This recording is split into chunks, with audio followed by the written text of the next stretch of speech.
Hello and welcome everybody. My name is Kevin and welcome to my very first knitting podcast, at least official knitting podcast here on YouTube. Happy New Year, of course. It is now 2026 and I am super excited to be sharing a little bit about what I have in store for this year as far as knitting. So the first thing I wanted to talk about on this podcast is my one and only finished object for this year, which I actually had started in December of 2025, so not very long ago. But that is the garment that I'm actually wearing right now, and it's the Monday sweater by PetiteKnit. I absolutely love this garment. This is super comfortable. For me, it has the perfect amount of ease.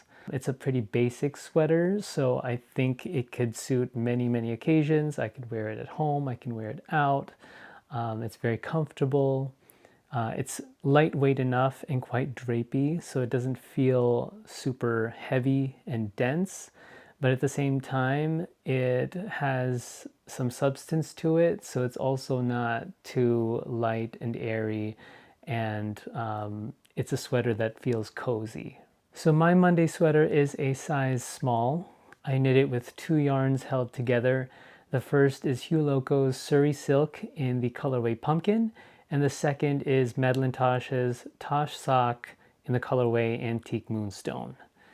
The Monday sweater is a basic and straightforward pattern. As many of you probably know, this is a very popular pattern.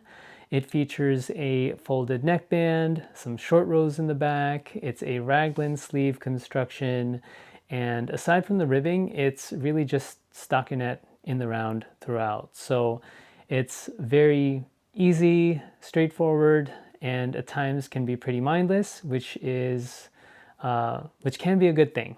I will definitely be making another one of these Monday sweaters in the future after I get through all the other patterns that I also want to knit.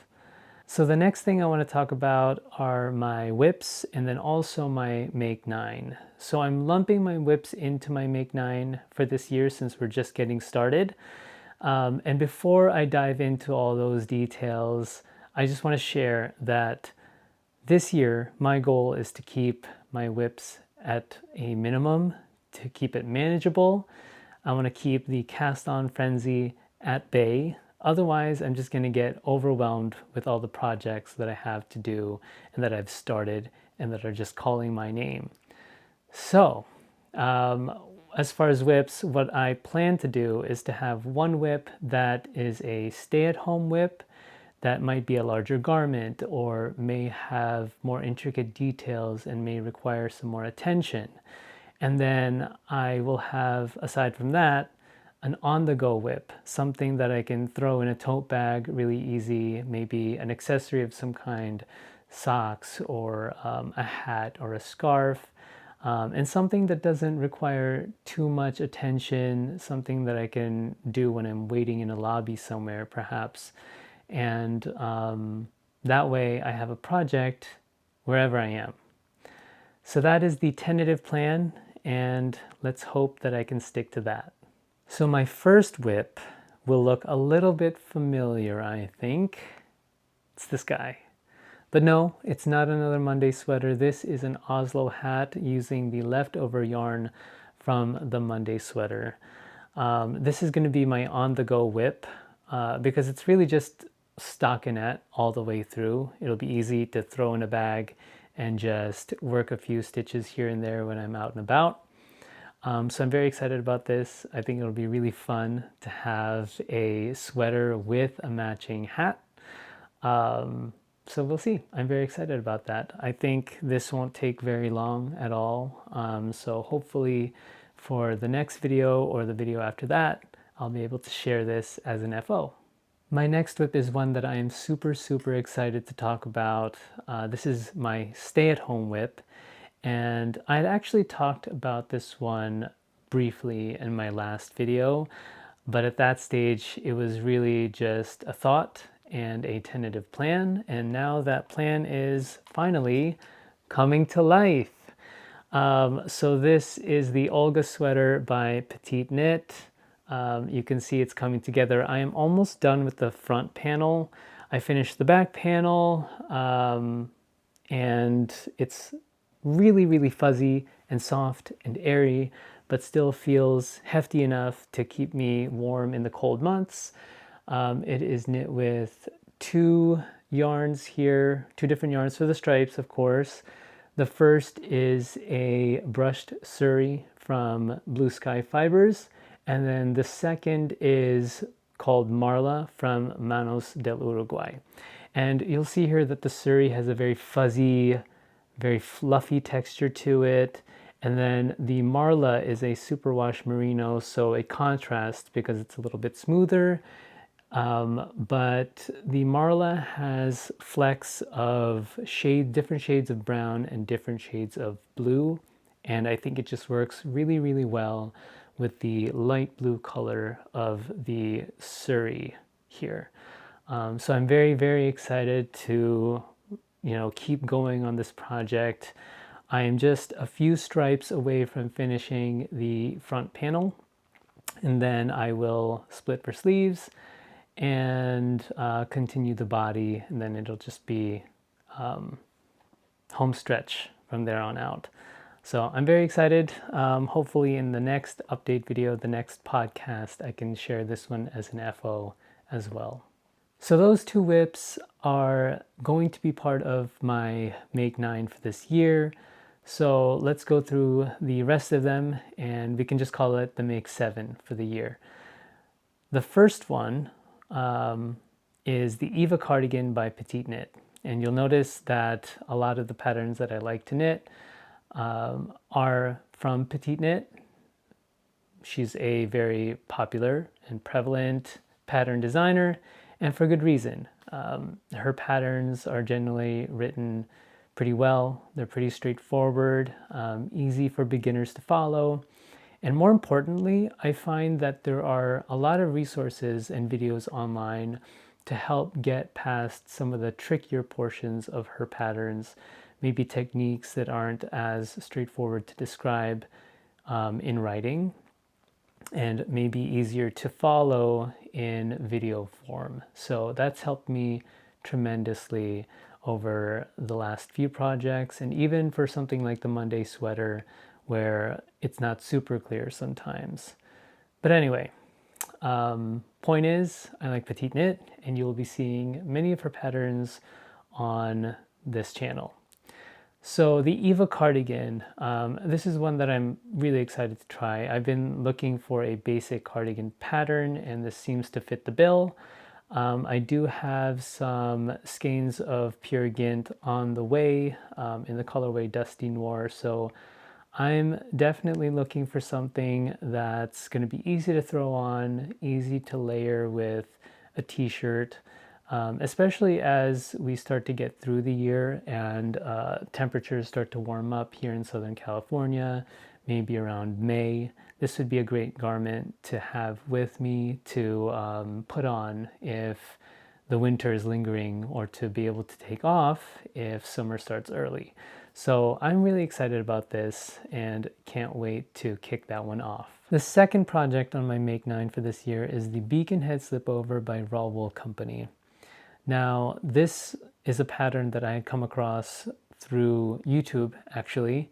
The owner of Raw Wool Company, whose name is Anton, has a channel here, and he discusses his wool and yarn company. He talks about the patterns that he's developed, such as this one. And so I encourage you, please check out his channel. Super entertaining. And to me, this slipover is one of the things that I'm looking to add to my wardrobe for this year. I think it'll be a great layering piece.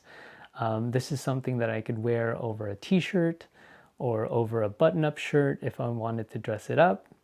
And it looks like it'll be a pretty quick knit. With no sleeves, I imagine it shouldn't take very long to finish up. So I'm excited to work on this project for 2026. The third project on my Make 9 for this year is the Hannah V-neck sweater by PetiteKnit. I was drawn to this one because of the relaxed fit and because of the V-neck. I haven't done a v-neck before, so this would be a great skill to learn, and this would be a great garment to add to my wardrobe. This is a worsted weight garment, so I think it should knit up fairly quickly.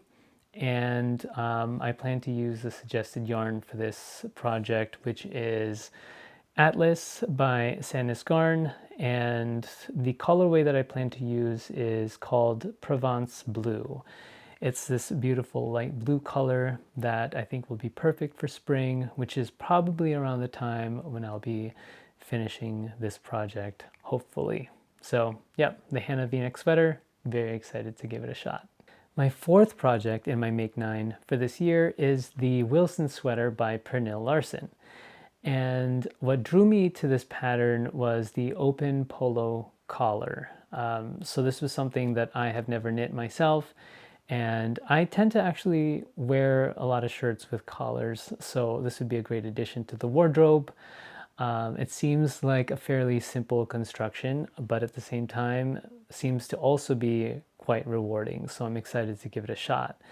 I will be using the suggested yarn for this sweater, and that is Knitting for Olive Merino and Knitting for Olive soft silk mohair held together. The merino is in the colorway French Anemone, and the mohair is in the colorway Dusty Violet. And I think these two together will just be really beautiful. I think they'll play off of each other really well. So I am very excited to try the Wilson sweater this year. The next project on my Make 9 is sweater number 15 by My Favorite Things Knitwear. And I'm really excited about this one because it involves cables. I have never knitted cables.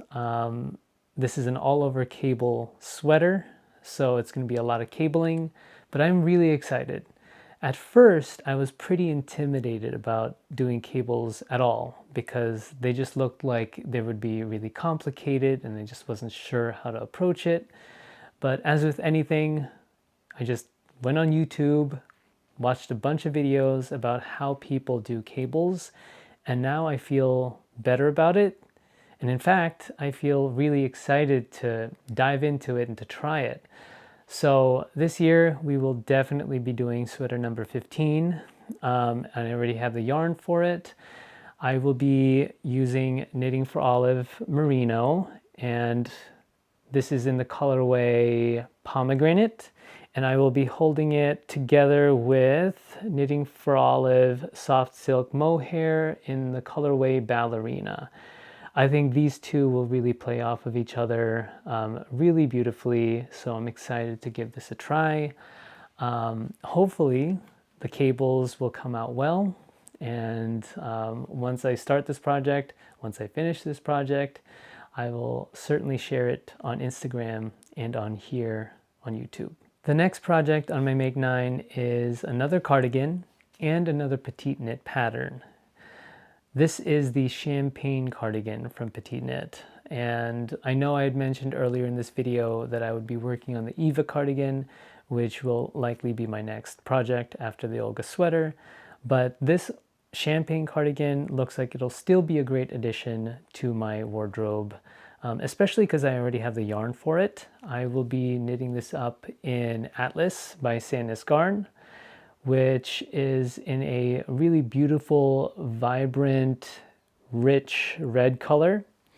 So this will definitely be a statement piece, and I'm excited to give this one a try. So my last and final project on my Make 9 is called the Freestyle shirt by Suzanne Miller. And this is one that I added because I think I need something for the summer. I've never knit something for the summer. I wasn't sure if it would really be all that comfortable, especially here in hot, sunny Southern California, like in the middle of July or August when temps can get really high and sometimes it can be very humid. I wasn't sure what kind of garment would be all that appropriate for that kind of weather, but I want to give it a try this year and see how that goes. So the Freestyle shirt is a pretty basic kind of raglan tee that should be fairly straightforward to knit up.